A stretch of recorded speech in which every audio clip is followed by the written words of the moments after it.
nama saya Delayu Ramadhani Amirin. Saya mahasiswa dari Universitas Pembangunan Indonesia Manado.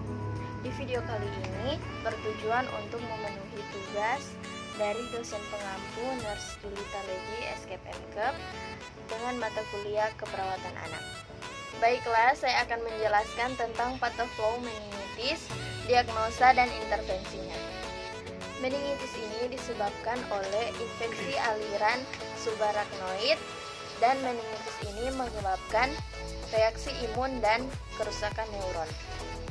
Di reaksi imun ini juga menyebabkan risiko perfusi cerebral tidak efektif dan gangguan cairan cerebrospinal. Di risiko perfusi cerebral tidak efektif ini juga menyebabkan risiko cedera fisik, sedangkan gangguan cairan cerebrospinal menyebabkan yaitu menginvasi nervus perifer dan kranial, 2 hipertemia, dan 3 gangguan bersih jalan nafas. Dan di kerusakan neuron menyebabkan defisit nutrisi dan gangguan perfusi jaringan. Di sini kita masuk dalam diagnosa. Yang pertama, risiko perfusi cerebral tidak efektif.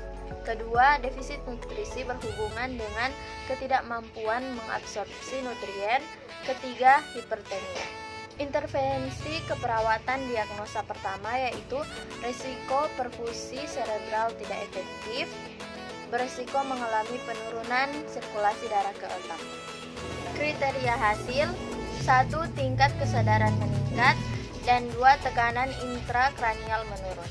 Intervensi: 1. Monitor tanda-tanda vital, 2. Hindari fleksi leher, 3. Berikan anti kejang sesuai kebutuhan, dan 4. Lakukan tindakan pencegahan terhadap terjadinya kejang. Intervensi keperawatan diagnosa yang kedua yaitu defisit nutrisi berhubungan dengan ketidakmampuan mengabsorpsi nutrien. Tujuan dan kriteria hasil: setelah dilakukan tindakan keperawatan selama 3x24 jam, maka status nutrisi membaik. Dengan kriteria hasil: 1. Porsi makan yang dihabiskan meningkat, 2. Kekuatan otot pengunya meningkat, 3. Kekuatan otot menelan meningkat, 4.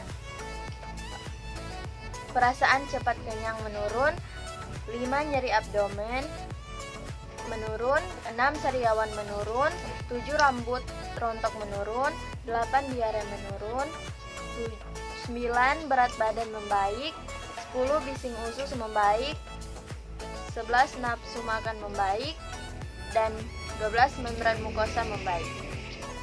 Intervensi yaitu observasi identifikasi status nutrisi, 2. Identifikasi alergi dan intoleransi makanan, 3. Identifikasi makanan yang disukai, 4. Identifikasi kebutuhan kalori dan jenis nutrien, 5. Identifikasi perlunya penggunaan selang nasogastrik, 6.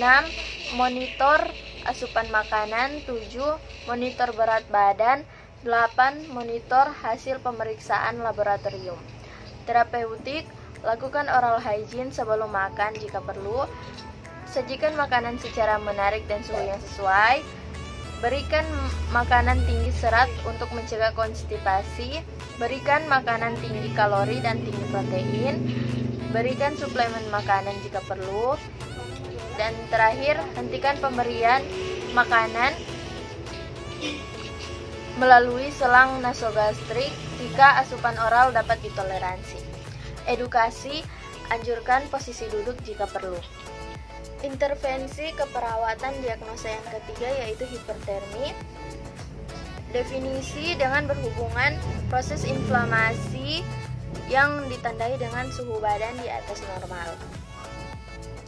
Yang bertujuan anak menunjukkan temperatur tubuh dalam batas normal dengan kriteria: 1. Suhu badan kembali normal, 2. Klien tidak berkeringat, 3. Klien tidak gelisah, 4. Nadi normal, dan 5.